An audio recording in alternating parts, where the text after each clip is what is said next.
Happy New Year, everyone. As it is the start of the new year, today is January 1st as I'm recording this, January 1st, 2023. I thought I would be a bit reflective and discuss something that relates to the passing of Pope Benedict the 16th and how his passing personally affects me. And this is a dicey thing. I'm kind of walking on eggshells here.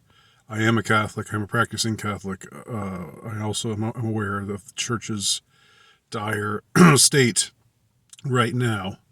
That there are a lot of bad men, infesting the hierarchy of the church. Nevertheless, the church can still be a functioning body through which God's grace and mercy is dispensed to the world.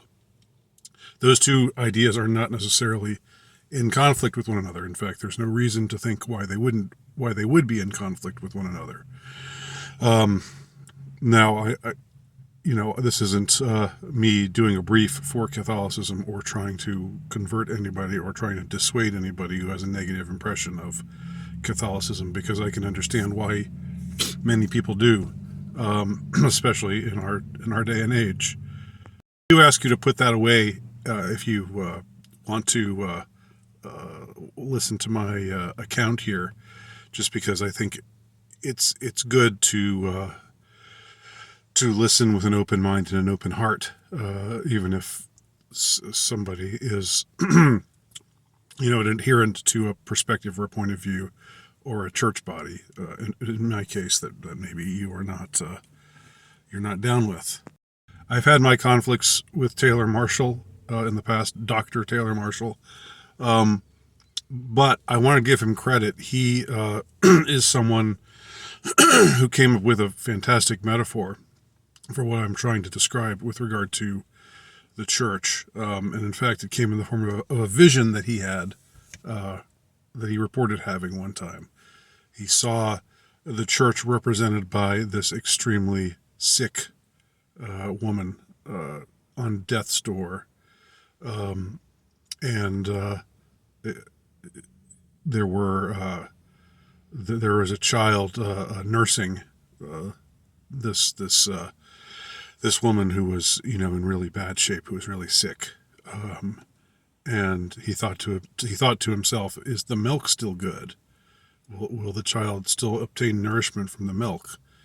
And he was told, yes, the milk is still good, just because the mother is in poor shape herself right now, battered, sick, on death's door, even though the gates of hell will not prevail against it. So goes our belief. Even though all that is true, nevertheless, the milk is still good. And I wanted to just say that you can believe that the church is in bad shape in a lot of ways today, while also believing that the sacraments are effectual, and that the church still functions in the way that it was promised to function from its very inception, and that in a way it's always been a battered, beaten institution, because man is a deeply imperfect being, and men have always formed the hierarchy of the church. So the church has never been immune from scandal. And in fact, it maybe even stands to reason that the church would be particularly vulnerable to attack, given that if it truly does represent the institution founded by Christ, who was the Son of God on earth, if that is true, and if there is a devil, then of course the devil would want to attack this institution. That his desire, his appetite to attack this institution would be tenfold what it is for other institutions which don't have that kind of pedigree. So those are just some preliminary thoughts. Take them for however you want to take them. Before I discuss Pope Benedict, let me talk a little bit about myself. Let me talk a little bit about myself, as I am wont to do. But I don't know if this is if this particular account is something I have ever shared before. Maybe it is. It's not a great secret or anything, but it is something that is fairly close to the heart for me. So it's not something that I just want to throw into every casual conversation that I happen to be in. My father was raised or grew up Catholic. He was a participant in the church. He was an altar boy. He did a lot of things in the church at a young age. But I would say that my father has always been more of a cultural Catholic than a dogmatic Catholic. He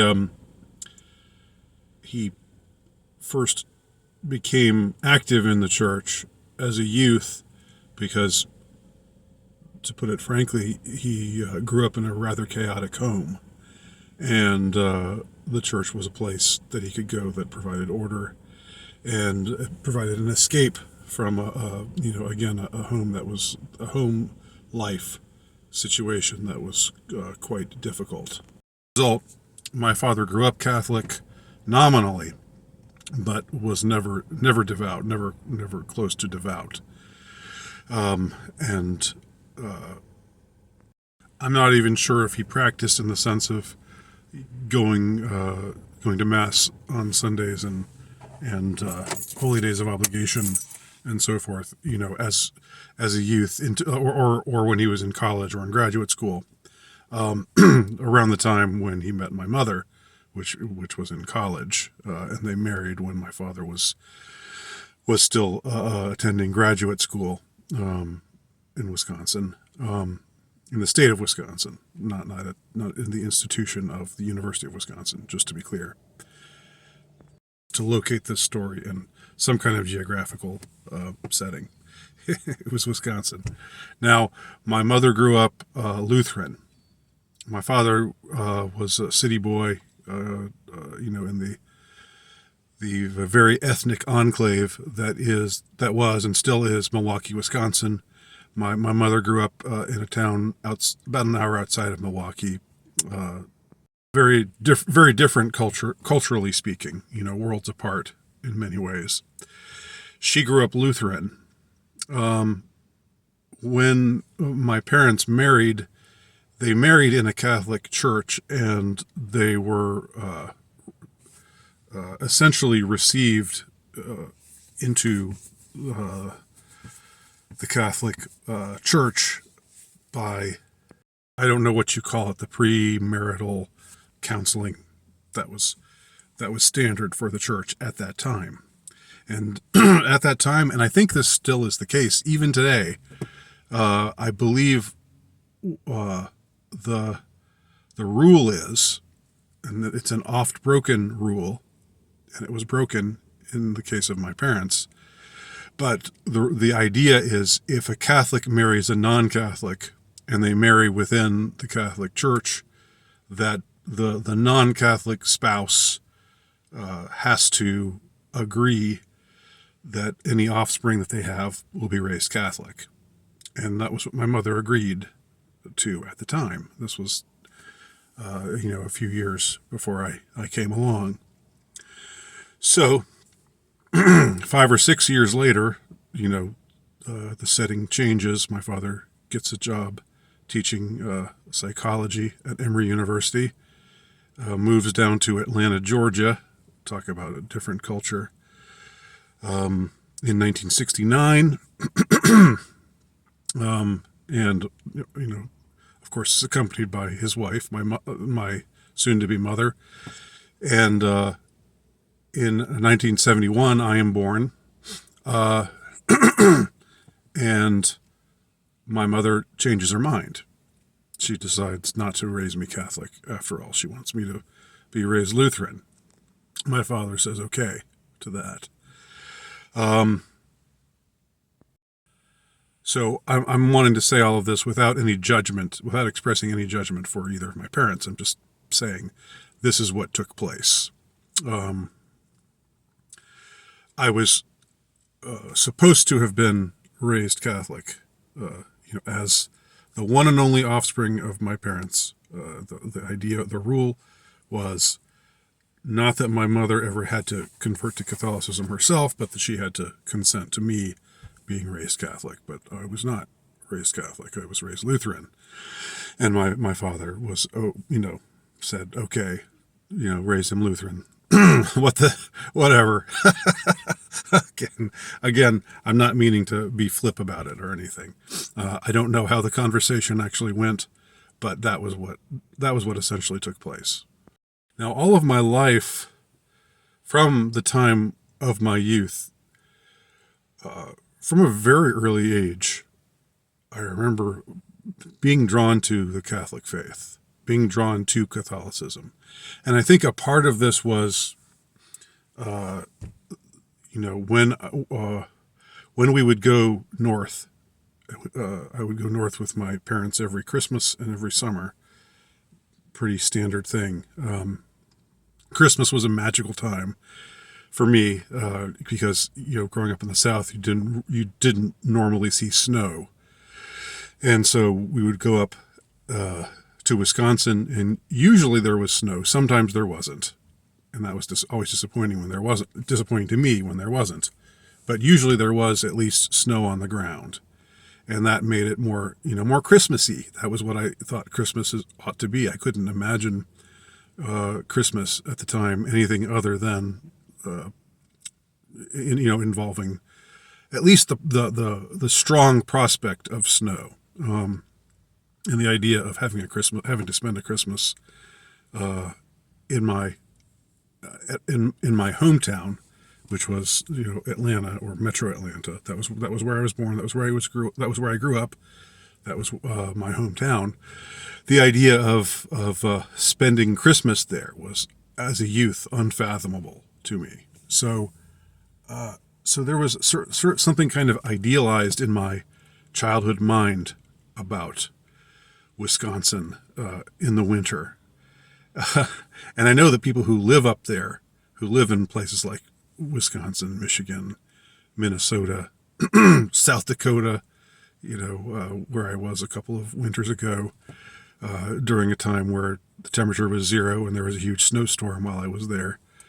It was, I know for people who live there, snow and the cold is like a burden for a lot of them. It's something they have to deal with during the winter months, but it's not something that they think of as, ooh, fun, wee. But for me, it was very much that. That was a bit of a tangent. But anyway, I idealized Christmas, as a snowy sort of phenomenon, and as a result, I kind of had this idealized sense of the north of Wisconsin, especially during Christmas time. In summer, it was just kind of like the South. It was hot, not as hot as Georgia is usually. Sometimes it was kind of mild, but there was nothing particularly special about Wisconsin to me during summertime when we would go up to visit. But during Christmas, that was a special time. I think I'm going to divide this up into 2 parts because this is getting a bit lengthy right now, and I don't want this video to be too long. But it's already self-indulgent. I'm already being self-indulgent. But I'm wanting to hope I have an end in mind that I think will hopefully justify, my telling these stories about myself and so forth, my childhood. Well, I think a part of what made me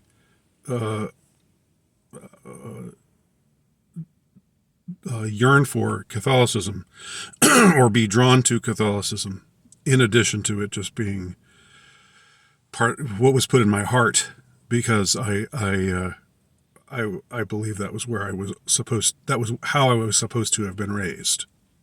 That was the promise that my parents made, was that I would be raised Catholic, and so I think as a result, even though I wasn't raised Catholic, that God put it in my heart that I desire to be Catholic.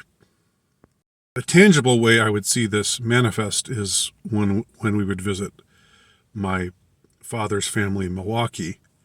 And, I talked about how my dad grew up in a chaotic household. I don't think I'm betraying any confidences by revealing this, by the way. But for me, there was something about being in the midst of this very ethnic kind of half Polish, half Italian kind of enclave. It was sort of old worldy. It was like it felt like I was in the midst of a culture that was much older. And they were also just very, especially my Italian relatives who I saw much more of than my Polish relatives. They were very Italian acting. They were very demonstrative and all the things, all of the stereotypes. They're all true about Italians. They're true to life from what I witnessed. And for me, seeing that kind of being exposed to that kind of culture, which was very different from the culture that I grew up in, the culture that I was used to, which was just blandly American, which sounds judgmental when I say it that way. I don't mean it that way. I don't mean it to be judgmental about it, but it was like there was a certain allure. There was some magical kind of allure to being in the midst of these people who just seemed to represent something much older. And yeah, they were they're often loud and crass and and all these kinds of things that are stereotypically Italian. But there was a fascination to it. And I associated their culture, of course, with Catholicism, because that's what, Italian culture is very, and Italian and Polish culture are both very closely associated with the Catholic Church, historically speaking. So I think I'm going to end this here. This is part one of my self-indulgent little foray into the past. And Pope Benedict XVI, he will come up eventually. He's kind of hovering above all of these events that I'm describing so far. But he will eventually enter the picture. So thanks for watching. I'm going to end this part right now, and I will pick this up maybe later today, maybe tomorrow. We'll see, depending on the time that I have. Thanks for watching.